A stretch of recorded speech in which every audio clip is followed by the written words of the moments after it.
mixed in with that is the presence of virtual things. And that mixture is what we're going to talk about, that presence of the mixed reality versus the immersion of the VR. And VR will be part of this. It's just a subset of a much larger thing that I'm calling the mesh.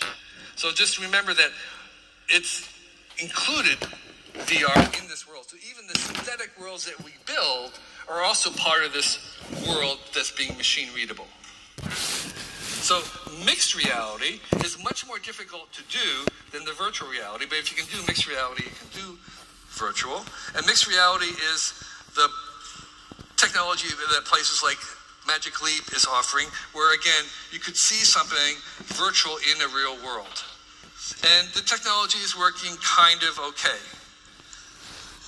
It's more likely that most people in this room will encounter VR or this virtual reality in a mixed reality setting first.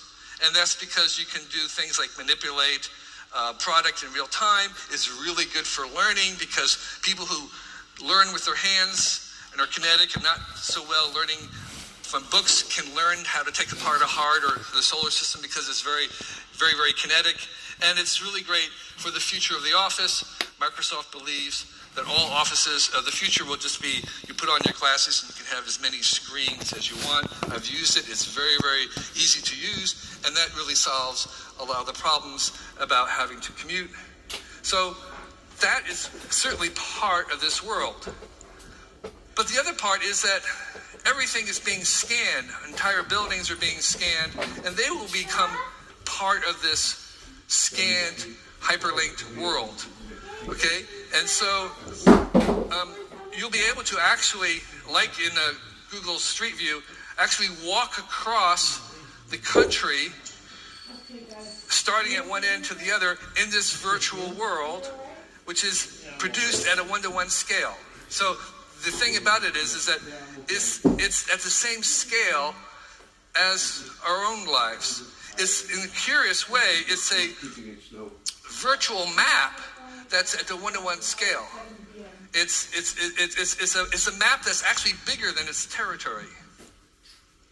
Okay, so this idea of having a virtual world that you can walk across and see in a VR will include things like buildings that will be digitized for many reasons, and they will also have digital twins. So there's a program at GE that is trying to make a digital version of a jet engine that's a mirror of the jet engine itself, so they can actually simulate it and use it to help repair and design it, because there is a digital twin that's actually linked to the performance of the jet engine itself. And they can do things with digital twins of entire ships or planes. And so there is a sense in which everything has a digital twin version in this mirrored mesh world.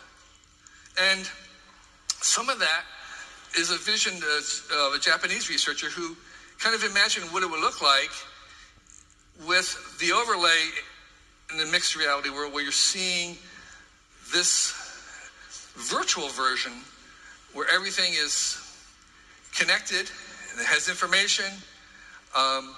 It's including the information that we would have on the web, but you can go deeper, you could move things around. So you're navigating through this alternative world that's overlaid or embedded into the real world using this AR technology. So this, in some ways, this depiction is maybe our worst nightmare. It's only one vision of what it could look like, but it gives you a sense of what you could do when everything is incorporated and digitized and machine readable in this world. Okay, so I want to go through the other qualities that this world is going to have.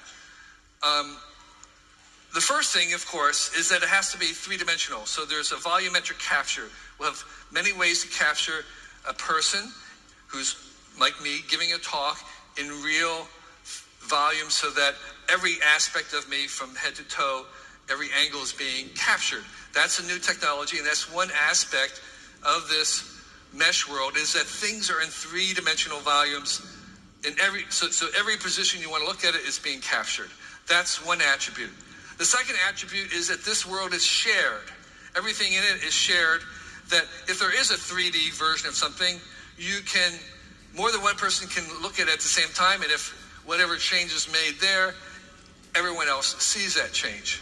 So there is a sense in which this world is being shared. That's a very, very important aspect of it, because a lot of the VR and AR worlds today are not shared. They're proprietary, they're closed, they're toy sandboxes. So part of this vision is you have a protocol that allows anything in the world to be shared by everything in that world. The second thing is that there's a persistence to these things. If you have a chair, it's always going to be there. It's going to be saved in the same spot. Someone else encountering it will find it in the same area. So things are able to persist even when the viewer looks away. And that persistence is also a system-wide character, not just about a particular network or device. So this idea of having persistent objects is very, very important. And the other important thing is that this is accessible from any device. You don't need a pair of wearable glasses. You could use an iPad to look at it. You could use a phone. You could use virtual reality itself, where you're closed off and it's a virtual world. You could be, your Fitbit is touching this world.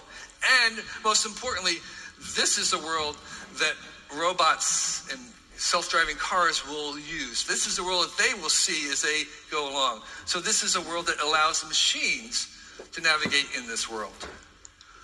And it's mirrored, as I say, everything has, every object, every building, every place has a twin in this world. It's in real time, meaning that it's adjusted and is updated and it changes in tune with how the real world changes. It's kinetic in the sense that you can actually interact with it. It's not just static. It actually has physics. It has other attributes that will change depending on how you use them. And it's local, so that even inside your house, objects and furniture in your home would also have that same presence. This is a Google device, a program that will allow you to imagine a new chair in your living room, and you can try it out. And so everything in your living room has a part in this place. And of course, it's semantic, meaning that everything is nested in relation to other things. A window is not just part of a building, it's a thing itself and part of the building. So this idea of having relational attributes is something that has to be maintained in the system. It includes the web. It includes everything that's already been digitized in information. And there's an API, meaning that the public can interact with it. It's continuous, meaning that like cell phone towers, as you walk from one place to another, you're handed off so that you feel as if there's just one large world. And it makes the entire world decentralized if possible. This is not inevitable. This is a choice we have. Hopefully this is a decentralized system, much like the web is. It makes everything machine readable. And again, when a self-driving car is going down the road, this is the world that it sees in order to navigate. And of course, every object that we make is going to be part of it. We think of that as the Internet of Things, but I wanted to stress that the Internet of Things is just a tiny, tiny part of this larger mesh. And of all the things that I have encountered in this world so far, for me, the most compelling content is always having other people in this world. And so there will be real people with their avatars present in this world. And again, they may be sitting in a kind of a real chair, but they'll be virtual. And it's very, very powerful to see how that presence is not the same as on a screen. It's a much deeper felt presence that's very, very powerful.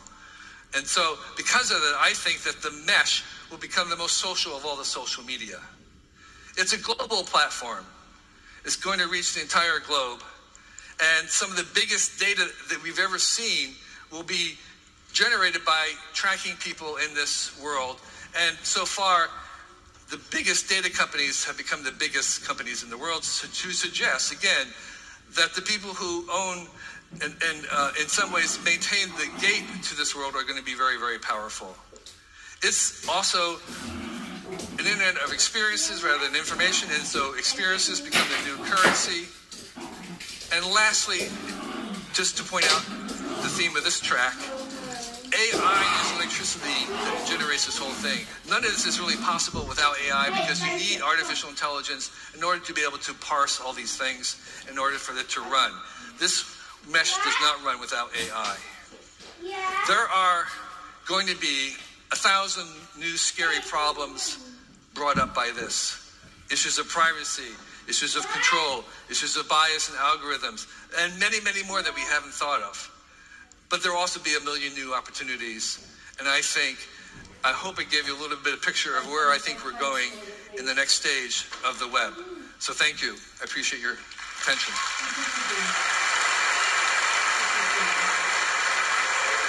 Kevin Kelly.